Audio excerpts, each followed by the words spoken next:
உடம்புல 8 இடத்துல கொடூரமா குத்தி இருக்கிறாங்க. பிகே நியூஸ் ரிப்போர்ட்டிங் நேயர்கள் அனைவருக்கும் வணக்கம். நீண்ட இடைவெளிக்கு பிறகு சந்திக்கிறோம்.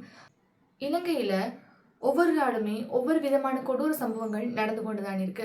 குறிப்பா பார்த்தோம்னு சொன்னா காதலனோட சேர்ந்து காதலி அம்மாவை கொலை செஞ்ச சம்பவமா இருக்கட்டும், அதே மாதிரி ஒரு குடும்பத்தினர் சேர்ந்து ஒரு பெண்ணை கொலை செஞ்சு கிணத்துக்குள்ள போட்ட சம்பவமாக இருக்கட்டும், இப்படியான கொடூர சம்பவங்களை நாங்கள் சினிமாவில் தான் பார்த்து கொண்டு இருந்தாங்க. அதுவும் கூடுதலாக தென்னிந்திய சினிமாவில் நாங்கள் பார்த்து கொண்டு இருந்தாங்க. அந்த சம்பவங்கள் தற்போது பார்த்தோம்னு சொன்னா இலங்கையில ஒவ்வொரு நாளுமே நடந்து கொண்டிருக்குது. அதிலும் குறிப்பாக யாழ்ப்பாணத்துல பார்த்தோம்னு சொன்னா கொலை கொள்ளை விபத்து என்றது நாளுக்கு நாள் அதிகரித்து கொண்டுதான் இருக்குது. கடந்த 14ஆம் தேதி இடம்பெற்ற ஒரு சம்பவம் யாழ்ப்பாணத்தை உலுக்கி இருக்குன்னு தான் சொல்ல வேண்டும். அதாவது சுவிஸ்ல நிறைய காலமாக வசித்து கொண்டிருந்த யாழ்ப்பாணத்தை சேர்ந்த வலிபுரம் சந்திரசேகரம் அவர்கள் என்ன செஞ்சிருக்காருன்னு சொன்னா 2 மாத விடுமுறை கழிக்கிறதுக்காக யாழ்ப்பாணத்துல இருக்க சண்டிலிப்பாயில தன்னுடைய வீட்டுல வசித்திருந்திருக்கார். வசித்திருந்த வேளையில 14ஆம் திகதியில இருந்து அவருடைய குடும்பத்தாரால அவரை தொடர்பு கொள்ள முடியாமல் போன நிலைமையில 16ஆம் திகதி மானிப்பாய் போலீஸ் ஸ்டேஷனுக்கு அறிவிச்சிருக்கிறார். அங்க இருந்து போலீசினர் வீட்டுக்கிட்ட வந்த நேரத்துல துர்நாற்றம் அடிச்சிருக்குது. வீட்டுக்குள்ள போய் பார்த்தா அவர் கொடூரமான முறையில இறந்து கிடந்திருக்கிறார். அதாவது பல வெட்டு காயங்களோட. அதனால மல்லாகம் நீதிமன்ற நீதவானுக்கு அறிவிச்சு அவர் பார்த்து விசாரணையானது தொடங்கப்பட்டிருக்கு. அதோட அவருடைய உடலை உடற்கூற்று பரிசோதனைக்கும் அனுப்பி வச்சிருக்கிறார். வலிபுரம் சந்திரசேகரம் அவர்கள் 67 வயதான ஒரு அப்பா தாத்தா வயசு இருக்கக்கூடிய ஒரு நபர். அந்த நபரை குத்தி கொலை செஞ்சுட்டு அவருடைய நகை பணங்கள் திருடு போயிருக்கிறதாக தற்போதைய விசாரணையில தெரியப்படுத்தப்பட்டிருக்குது. ஒரு நகைக்காக ஒரு காசுக்காக இவ்வாறான கொடூர சம்பவங்கள் யாழ்ப்பாணத்துல இடம்பெற்றிருக்கிறது என்றது யாழ்ப்பாண பகுதியில் இருக்க மக்களை ஒரு பயத்துக்கு உள்ளாகி இருக்கிறது என்றுதான் சொல்ல வேண்டிய விஷயமா இருக்குது. பார்த்தோம்னு சொன்னா ஆரம்ப கட்ட விசாரணையில அந்த நபர்கள் வீட்டுக்குள்ள, அதாவது மதில் பாஞ்சு வீட்டுக்குள்ள வந்திருக்கிறாங்க. வந்த நபர்கள் சிசிடிவி கேமரா உடைச்சிருக்கணும். சிசிடிவி கேமராவை உடைக்கிறதுக்கு முன்னர் பதிவான, அதாவது சிஸ்டம்ல பதிவான வீடியோவில் 2 நபர்கள் வந்திருக்கிறது தெரிய வந்திருக்குது. அது 2 நபர்களுமே முகமூடி அணிஞ்சுதான் வந்திருக்கிறார்கள். சமையலறை வழியாகத்தான் நுழைந்திருக்கு. அதாவது புகைக்கூடு வழியாக வீட்டுக்குள்ள நுழைஞ்சிருக்கணும் என்ற மாதிரியும் முதலாங்கட்ட விசாரணையில தெரிய வந்திருக்கு.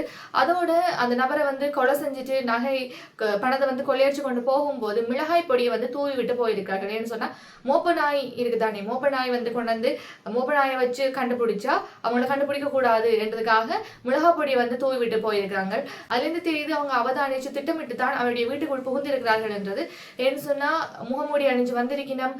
அதோட மோபனாயிலிருந்து தப்பிக்கிறதுக்காக மிளகாய் பொடியை தூவிட்டு போயிருக்கணும். இவ்வாறான செயற்பாடுகள் அங்க இடம்பெற்றிருக்கு. அது வீட்டுக்குள்ள நுழையிற தொடர்பான சிசிடிவி காணொலி தற்போது வெளியாக இருக்கிறது. அந்த சிசிடிவி காணொலிக்கு பிறகு பிறகான காணியர்கள் உள்ள போன பிறகு சிசிடிவி எல்லாத்தையும் உடைச்சிருக்கணும். அவங்க என்ன செய்யணும் என்று தெரியக்கூடாதுன்றதுக்காக உடைச்சிருக்கிறாங்க. உடைச்சு போட்டு கொலை செஞ்சுட்டு மிளகாய் பொடியை தூவிட்டு தப்பிச்சு போயிருக்கணும். இந்த வழக்கிலையும் போலீசார் தீவிரமாக விசாரணையில இறங்கி இருக்கிறார்கள். உடற்கூற்று பரிசோதனை செய்யும் போதுதான் இந்த தகவல் வெளியாக இருந்ததாவது அவற்றை உடம்புல 8 இடத்துல கூறிய ஆயுதத்தால குத்தப்பட்டும் வெட்டப்பட்டும் இருக்கிறது.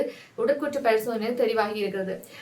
இதுல இருந்து என்ன வர்றோம்னு சொன்னா வெளிநாட்டுல இருந்து வரவராக இருக்கட்டும், வீட்டுக்குள்ள தனியா இருக்கிற முதியவர்களாக இருக்கட்டும், இவ்வாறான நேரத்துல ஒரு பாதுகாப்பு அவசியம். என்னன்னு சொன்னா ப்ரீ பிளான் பண்ணி திட்டமிட்டு இவ்வாறான கொள்ளைகள் தொடர்ச்சியாக இடம்பெற்றிருக்கிற காலப்பகுதியில வீட்டுக்குள்ள இருக்கிறது என்றது பாதுகாப்பானது அல்ல.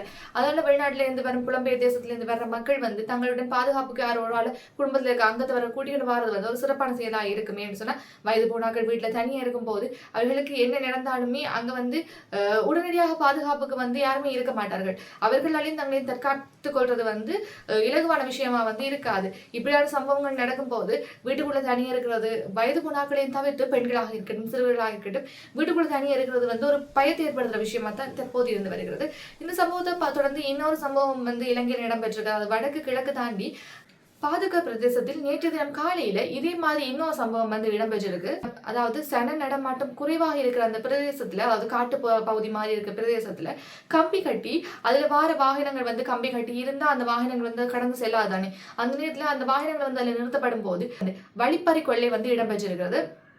அந்த வழிப்பறி கொள்ளை வந்து தொடர்ச்சியாக வந்து இடம்பெற்று கொண்டிருந்த நேரத்தில் இந்த சம்பவம் வந்து எப்படி பிடிபட்டதுன்னு சொன்னால், இந்த சம்பவம் நடக்கிறதுக்கு முதல் நாள் ஒரு இளைஞன் அதனால் நடந்து வந்திருக்கிறார். வந்த இடத்துல கட்டப்பட்ட கம்பியில வந்து விழுந்து காயம் ஏற்பட்டிருக்குது அவருக்கு.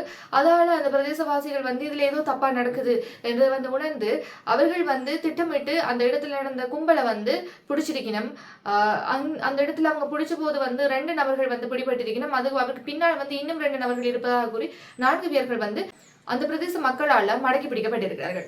இவ்வாறு பார்த்தோம்னு சொன்னா, இலங்கையில நாளுக்கு நாள் பல பிரதேசங்கள்ல பலவிதமான வழிப்பறி கொள்ளையும் இவ்வாறான கொலை சம்பவங்களும் இடம்பெற்றுக் கொண்டுதான் இருக்கிறது. அண்மையிலும் பார்த்தோம்னு சொன்னா, ஒரு நபருடைய தலையை வெட்டி ஒரு சிலையின் மேல வச்சிருந்தாங்க. அது மாதிரி மட்டக்களப்பில் நடந்த சம்பவமாக இருக்கட்டும், அது மாதிரி வந்து யாழ்ப்பாணத்தில் நடந்த தாயை கொலை செய்த சம்பவமாக இருக்கட்டும், இவ்வாறான சம்பவங்கள் வந்து தொடர்ச்சியாக இடம்பெற்றுக் கொண்டிருக்கிறது.